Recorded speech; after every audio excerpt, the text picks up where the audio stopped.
atau kambing itu misalkan diniatkan untuk istrinya, itu bagaimana? Apakah sebaiknya untuk kepala keluarga aja atau boleh dengan nama lain selain kepala keluarga? Terima kasih. Assalamualaikum warahmatullahi wabarakatuh. Waalaikumsalam warahmatullahi wabarakatuh. Tadi yang pertama sakaratul maut. Ya benar, Bu. Makanya pernah ada ini, ada seorang ulama dulu itu siapa namanya? Ada seorang ulama zaman dulu itu, ulama ini kok orang soleh, tapi pas meninggal ngomongnya lah doang gitu. Jadi ceritanya ternyata pas sakaratul maut itu mengapa memang disunahkan kita talqin, kalau bisa nggak jangan berhenti. Yang satu misalkan mau keluar pengen buang air, ganti sama yang satu lagi. Takutnya pas ketika kita tinggalkan tuh setan datang. Karena kan pas sakaratul maut itu haus banget, haus yang sangat luar biasa haus. Makanya setan itu bawa segelas air yang nyegerin gitu. Ayo, nih minum ini. Tapi bilang kalau Tuhan itu bukan Allah. Nih Tuhan, akuin dulu. Suruh ngaku setan itu sebagai Tuhan. Ya, makanya kita sunnah mentalkin orang yang sakaratul maut itu ganti-gantian, kalau bisa jangan lepas. Kita bacain sholawat, kita bacain yasin, kita bacain fusilat. Ya Bu ya, sunnah. Karena di situ setan udah ngumpul nih, kesempatan terakhir mereka untuk menggoda manusia, untuk menjebloskan manusia ke dalam neraka. Makanya tadi ada ulama yang pas meninggalnya lah. Itu sebenarnya bukan beliau itu tidak bisa mengatakan la ilaha illallah, bukan. Beliau itu sedang menolong setan, tidak. Aku tidak mau. Imam Syafi'i ya? Imam Syafi'i itu saya ingat yang ustazahnya. Jadi beliau itu meninggal bukan karena gak bisa ngomong la ilaha illallah, tapi beliau itu sedang menolong setan, ajaran setan untuk menyembah setan. Makanya kan kita setiap sholat disunahkan untuk baca di husnul khotimah gitu. Baca husnul khotimah. Ya Allah ya Tuhan ya Allah di husnul khotimah gitu kan ya. Mudah-mudahan apa kita meninggalkan, dimatikan dalam keadaan husnul khotimah. Karena ketika sakaratul maut itu, masya Allah cobaannya Bu. Cobaannya itu luar biasa, setan berkumpul. Kita lagi sedang aus-ausnya, ya Allah, lagi sama aus yang sangat luar biasa. Setan banget. Nih, sakit banget. Ayo minum, nih, air. Kalau minum air ini dan mengakui saya sebagai Tuhan kamu, kamu masuk surga. Makanya setan itu membawa bayangan antara surga dan neraka. Padahal yang disebut surga itu neraka, yang disebut neraka itu surga.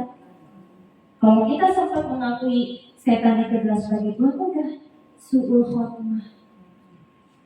Makanya sudah ditalkin ya Bu ya, jangan sampai ditinggalkan. Apalagi yang punya anak banyak, cucu banyak, ganti-gantian gitu. Ditalkin terus ditalkin. Saya banyak cerita, nenek saya pas ketika meninggal itu saya usia SMA kelas 3. Ini pelajaran buat saya dan ummahat semua. Ini kisah nyata ya. Beliau itu seumur hidupnya gak pernah yang sakit parah, gak pernah. Pas ketika mau meninggal sakit sampai 4 bulan. Usianya itu hampir 70 tahun. Beliau itu selama hidupnya itu masya Allah tabarakallah, dia tinggal di kampung Bu, di gunung, dari kebun ke rumah. Tapi beliau itu selalu kalau misalkan ada orang lewat, diajak untuk makan, datang. Terus beliau itu punya amalan, kalau misalkan sebelum keluar rumah itu pasti sudah melaksanakan 2 sholat sunnah duha. 2 rakaat aja Bu. Apalagi banyak yang lihat. Nah pas ketika sakit itu sakitnya luar biasa Bu, harus dioperasi. harus dioperasi, katanya biayanya 75 juta di Rumah Sakit Hasan Sadikin dulu itu Bu. Di Hasan Sadikin udah sampai di sana tapi 50-50 Bu. Keberhasilannya karena memang sudah sepuh gitu. Nah di dalamnya udah akhirnya diambil ke rumah. Tapi selama sakit itu gak pernah yang namanya bilang sakit, gak pernah berhenti, gak pernah tuh ya Allah sakit banget ini, gak pernah Bu. Masya Allah ini beliau tuh Masya Allah banget gitu ya kalau saya lihat. Pas ketika meninggal Bu, kan mau meninggal tuh ditalkin sama anak-anaknya kan banyak tuh, ada 8 orang anaknya itu termasuk ibu saya. Beliau itu ini cerita saya mengalami sendiri gitu, Masya Allah tuh Bu. Kita apa namanya tidak meninggalkan sunah-sunah doa itu kan itu salah satunya. Rezeki itu bukan hanya materi Bu. Kita meninggal husnul khotimah, kita melaksanakan sholat duhanya itu udah rezeki. Gitu ya Bu ya. Pas beliau meninggal, beliau ditangkin sama saudara-saudaranya ibu saya. La ilaha illallah, la ilaha illallah, la ilaha illallah. Yang lain baca Yasin, karena cucu-cucunya juga banyak. Beliau itu ditanya, sedang sakit pucuk sampai keringat keluar Bu, ditanya, Bu sakit ya? Enggak usah khawatir, emak enggak sakit. Emak enggak sakit, tenang aja. Ini mau keringatan gerah. Selalu aja ada bahasa untuk ngademin hati anak-anaknya Bu. Masya Allah, tabarakallah, pas meninggal Bu, ditalkin. Saya meninggal Bu. Bilangnya apa Bu? Asyhadu an la ilaha illallah wa asyhadu anna Muhammadar Rasulullah. Saya merinding sendiri Bu. Itu tadinya nggak bisa ngomong, udah nggak bisa ngomong. Pas beliau mengatakan seperti itu, langsung ada, Masya Allah. Merinding saya Bu. Tiba-tiba besokannya Ibu, saya berbaring sendiri ya, Masya Allah. Besokannya datang, Ustadz gak tahu dari mana, dari tanya pun tidak menjawab, itu Ustadz dari mana? Beliau datang ke rumah, dan yang ada keanehan lagi gini Bu, kan namanya di kampung jarang banget tuh bapak-bapak di kampung saya itu pada rantau semua. Pas beliau meninggal itu 3 kali bergantian itu bapak-bapak. Karena agak luar masjidnya. Padahal nenek saya itu bukan orang yang luar biasa, bukan.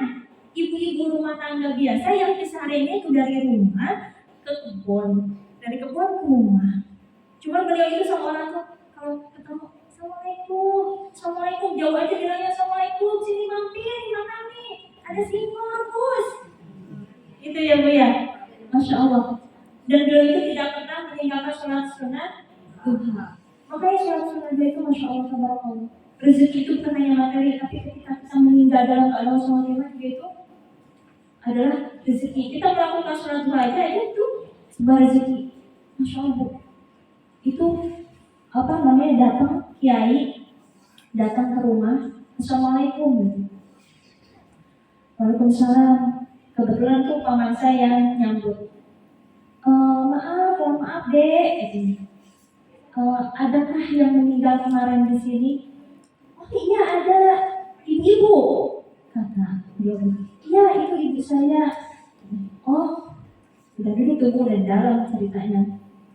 Saya tuh bermimpi semalam. Bermimpi ada ibu-ibu yang meninggal. Ibu-ibu yang meninggal digelarkan oleh malaikat itu karpet menuju langit. Merinding ya Bu. Saya apa Masya Allah merinding. Makanya Bu, ulama mengatakan al-istiqomah khairun min alfi karomah itu gitu Bu. Istiqomah itu lebih daripada 1000 karomah yang diberikan kepada para ulama itu begitu. Karena istiqomah menjawabkan. Makanya kan hadis Nabi mengatakan apa Bu? Ketika seorang istri melakukan sholat 5 waktu, puasa di bulan Ramadan dan taat kepada suami, udah haji maka masukkan engkau apa Bu? Ke dalam surga nasyita. Yang mana aja yang kamu kendaki, pengen surga yang mana aja. Salah satunya kita di rumah ngapa-ngapain Bu? Kita sholat sunnah duha, gitu ya. Istiqomahan. Intinya kita harus punya apa Bu, amalan yang memang itu didawamkan. dawam yang istiqomahkan, mau itu sholat sunnah tahajud, sholat sunnah duha, kita sedekah setiap habis subuh. Gitu Bu. Insya Allah mudah-mudahan dengan keistiqomahan kita memudahkan kita dipanggil oleh Allah dalam keadaan husnul khotimah. Gitu.